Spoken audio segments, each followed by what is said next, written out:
بسم اللہ الرحمن الرحیم۔ السلام علیکم۔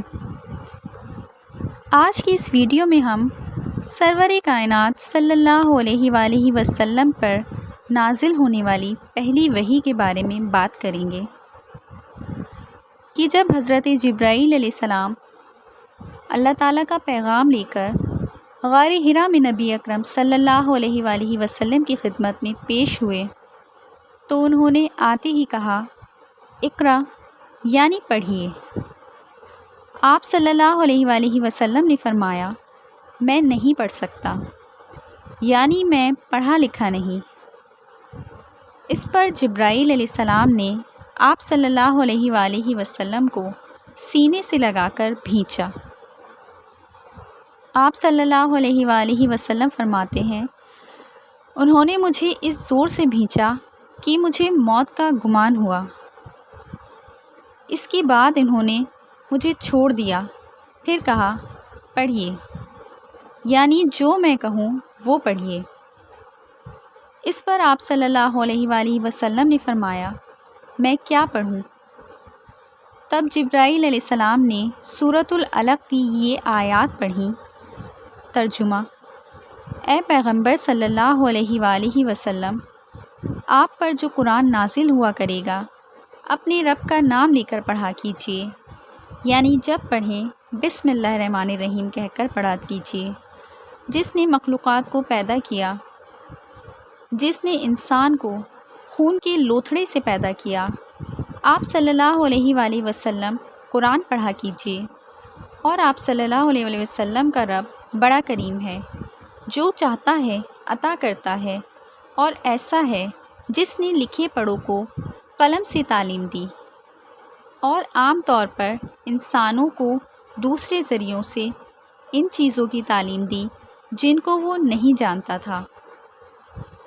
آپ صلی اللہ علیہ وآلہ وسلم فرماتے ہیں، میں نے ان آیتوں کو اسی طرح پڑھ دیا، جس کے بعد وہ فرشتہ میرے پاس سے چلا گیا۔ ایسا لگتا تھا گویا میرے دل میں ایک تحریر لکھ دی گئی ہو، یعنی یہ کلمات مجھے زبانی یاد ہو گئے۔ اس کے بعد آپ صلی اللہ علیہ وآلہ وسلم گھر تشریف لائے۔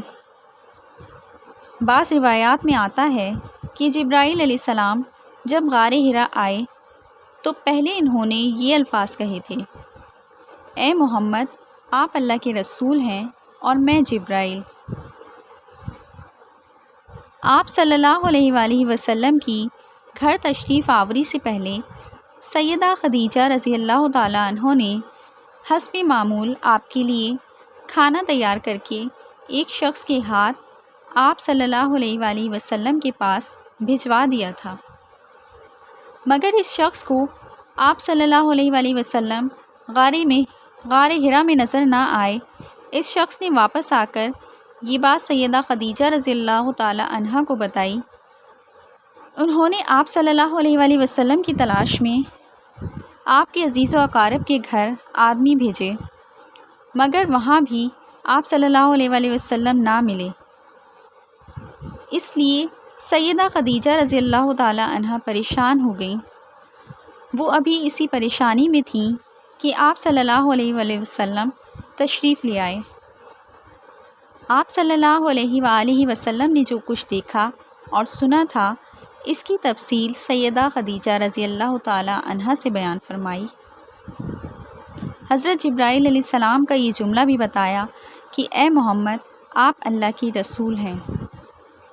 یہ سن کر سیدہ خدیجہ رضی اللہ تعالیٰ عنہا نے کہا، آپ کو خوشخبری ہو، آپ یقین کیجئے، قسم ہے اس ذات کی جس کے قبضے میں میری جان ہے، آپ اس امت کے نبی ہوں گے، اور نبی پاک صلی اللہ علیہ وآلہ وسلم کو لے کر اپنے چچا زاد بھائی ورقہ بن نوفل کے پاس پیش ہوئیں۔ ورقہ بن نوفل پرانی کتابوں کے عالم تھے۔ ساری بات سن کر وہ پکار اٹھے، قدوس قدوس، قسم ہے اس ذات کی جس کے قبضے میں میری جان ہے، خدیجہ، اگر تم سچ کہہ رہی ہو تو اس میں شک نہیں، ان کے پاس وہی ناموس اکبر یعنی جبرائیل آئے تھے جو موسیٰ علیہ السلام کے پاس آیا کرتے تھے۔ محمد اس امت کے نبی ہیں، اس بات پر یقین کر لیں۔ قدوس کا مطلب ہے وہ ذات جو ہر عیب سے پاک ہو۔ یہ لفظ تعجب کے وقت بولا جاتا ہے۔ ورقہ بن نوفل کو جبرائیل کا نام سن کر حیرت اس لیے ہوئی تھی کہ عرب کے دوسرے شہروں میں لوگوں نے یہ نام سنا بھی نہیں تھا۔ یہ بھی کہا جاتا ہے کہ ورقہ بن نوفل نے آپ صلی اللہ علیہ وآلہ وسلم کے سر کو بوسہ دیا تھا اور پھر کہا تھا، کاش میں اس وقت تک زندہ رہتا جب آپ لوگوں کو اللہ تعالیٰ کی طرف دعوت دیں گے، میں آپ کی مدد کرتا، اس عظیم کام میں بڑھ چڑھ کر حصہ لیتا۔ کاش میں اس وقت تک زندہ رہوں جب آپ صلی اللہ علیہ وآلہ وسلم کی قوم آپ صلی اللہ علیہ وآلہ وسلم کو جھٹلائے گی، آپ کو تکالیف پہنچائے گی، آپ کے ساتھ جنگیں لڑی جائیں گی اور آپ کو یہاں سے نکال دیا جائے گا۔ اگر میں اس وقت تک زندہ رہا تو آپ کا ساتھ دوں گا، اللہ کے دین کی حمایت کروں گا۔ آپ صلی اللہ علیہ وآلہ وسلم یہ سن کر حیران ہوئے اور فرمایا، میری قوم مجھے وطن سے نکال دے گی؟ جواب میں ورقہ نے کہا، ہاں، اس لیے کہ جو چیز آپ لے کر آئے ہیں، اسے لے کر جو بھی آیا اس پر ظلم ڈھائے گئے، اگر میں نے وہ زمانہ پایا تو میں ضرور آپ کی مدد کروں گا۔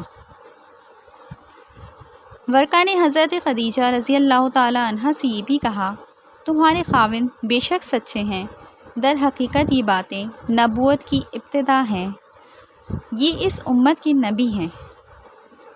لیکن اس کی کچھ ہی مدت بعد ورقہ بن نوفل کا انتقال ہو گیا، انہیں ہجون کے مقام پر دفن کیا گیا۔ چونکہ ورقہ بن نوفل نے نبی اکرم صلی اللہ علیہ وآلہ وسلم کی تصدیق کی تھی، اس لیے نبی کریم صلی اللہ علیہ وآلہ وسلم نے ان کے بارے میں فرمایا ہے، میں نے ورقہ کو جنت میں دیکھا ہے، ان کے جسم پر سرخ لباس تھا۔ ورقہ سے ملاقات کے بعد آپ صلی اللہ علیہ وآلہ وسلم گھر تشریف لے آئے۔ اس کے بعد ایک مدت تک جبرائیل علیہ السلام آپ صلی اللہ علیہ وآلہ وسلم کے سامنے نہیں آئے۔ درمیان میں جو وقفہ ڈالا گیا تھا، اس میں اللہ تعالیٰ کی یہ حکمت تھی کہ آپ صلی اللہ علیہ وآلہ وسلم کے مبارک دل پر جبرائیل علیہ السلام کو دیکھ کر جو خوف پیدا ہو گیا تھا، اس کا اثر زائل ہو جائے اور ان کے نہ آنے کی وجہ سے آپ صلی اللہ علیہ وآلہ وسلم کے دل میں وحی کا شوق پیدا ہو جائے۔ چنانچہ ایسا ہی ہوا۔ جبرائیل علیہ السلام کی آمد کے بعد سلسلہ رک جانے کے بعد آپ صلی اللہ علیہ وآلہ وسلم کو صدمہ ہوا۔ کئی بار آپ صلی اللہ علیہ وآلہ وسلم پہاڑوں کی چوٹیوں پر چڑھ گئے تاکہ خود کو وہاں سے گرا کر ختم کر دیں، لیکن جب بھی ایسا کرنے کی کوشش کرتے، جبرائیل علیہ السلام آپ کو پکارتے، اے محمد، آپ حقیقت میں اللہ تعالیٰ کے رسول ہیں۔ یہ کلمات سن کر آپ صلی اللہ علیہ وآلہ وسلم سکون محسوس کرتے، لیکن جب پھر وحی کا وقفہ کچھ اور گزر جاتا تو آپ صلی اللہ علیہ وآلہ وسلم بے قرار ہو جاتے، رنج محسوس کرتے اور اسی طرح پہاڑ کی چوٹی پر چڑھ جاتے۔ چنانچہ پھر جبرائیل علیہ السلام آ جاتے اور آپ صلی اللہ علیہ وآلہ وسلم کو تسلی دیتے۔ بالآخر دوبارہ وحی ہوئی، سورۃ المدثر کی پہلی 3 آیات اتریں۔ ترجمہ: اے کپڑے میں لپٹنے والے اٹھو، یعنی اپنی جگہ سے اٹھو اور تیار ہو جاؤ، پھر کافروں کو ڈراؤ اور پھر اپنے رب کی بڑائیاں بیان کرو اور اپنے کپڑے پاک رکھو۔ اس طرح آپ صلی اللہ علیہ وآلہ وسلم کو نبوت کے ساتھ تبلیغ کا حکم دیا گیا۔